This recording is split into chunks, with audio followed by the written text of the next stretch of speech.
Элэг нэгт ахан дүүс эрхэм хүндэт монголчуудаа хотол олноороо гал бичин жилээ өдөж алтан унжлах хэмээх улаагчин дахиад жилээ угтаж буй хаврын тэргүүн сарын шиний нэгний бэлэгт сайн өдрийн мэндчилгээг өргөн дэвшүүлье. Үлзийт жилийн ерөөл билэг хэлэлцсэн өвөг дээдсээ хүндэтгэн золгож сар шиндээ сайхан шинлэж байна уу.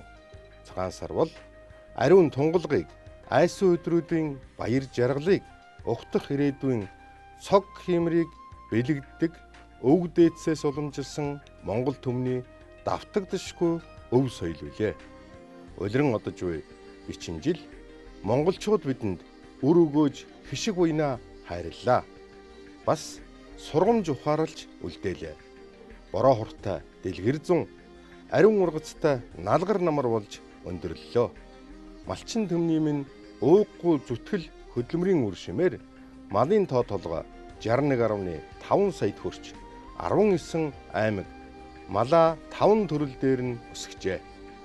Тариаланчдын маань хураан авсан ургац сав дүүрэн байж үр тариагаар дотоодынхон хэрэгцээг бүрэн хангаж экспортод гаргах нөхцөл бүрдсэн. Үйлдвэрлэл, бизнес, соёл шинжлэх ухаан, урлаг спортын гээд олон салбарт Монголын нүдэндээ галтай, нүүрэндээ баясалтай эрхэм ухаан төгс охид хөвгүүд олон сайхан амжилт гаргаж Монголынхоо нэрийг дэлхийн давцанд цуурайтууллаа. 4 жилд нэг удаа болдог улсын их хурал болон орон нутгийн иргэдийн төлөөлөгчдийн хурлыг сонгох сонгуульд амжилттай боллоо.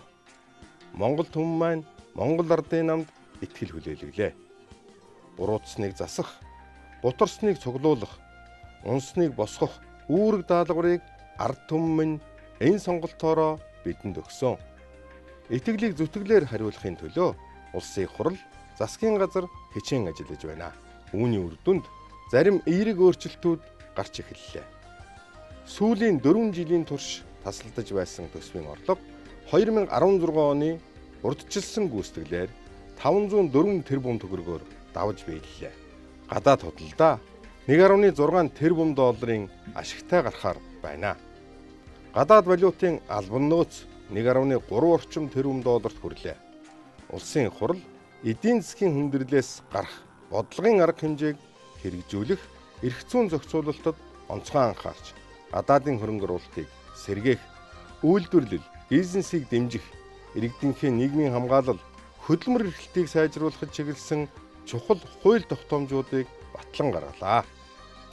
Улсаа өөд татах, иргэдээ сэтгэл дүүрэн байлгах бодлого зорилтыг манай ард түмэн сайн ойлгож бүх нийтээрээ чармааж эхэллээ. Сэтгэлд гал байвал 100-нд гал олдно гэсэн мэргэн үг бий. Монголчууд сэтгэлдээ галтай, итгэлдээ нартай ард түмэн. Энэ галыг өрдөн асах, дулаан халуун, амар амгалан нөхцөлийг бүрдүүлэх, улс орныхоо хөгжил дэвшил, эдийн засгийн өсөлтийг хангах боломж бидэнд бий. Хэрэгтэй цагт эвлэлдэн нэгдэх, зөвийг дэмжих, тууштай байх чадвар Монгол түмний заяагдмал шинж билээ. Тиймээс шударга нийгэм, хариуцлагатай төр, шинэлэг иргэн бүхий Монголыг зохицлоохын төлөөх та бидний хамтын хичээл зүтгэл сайн сайхан ирээдүйд тун удахгүй хүргэнэ гэдэгт огт эргэлзэхгүй байна.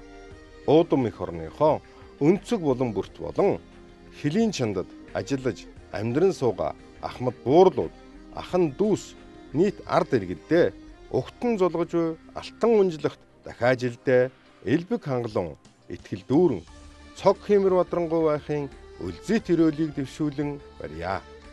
Сар шиндээ сайхан шинлээрэ. Монгол их орон, Монгол түмний минь заяа буян тэгш, өлмий өнөд батарших болтугай.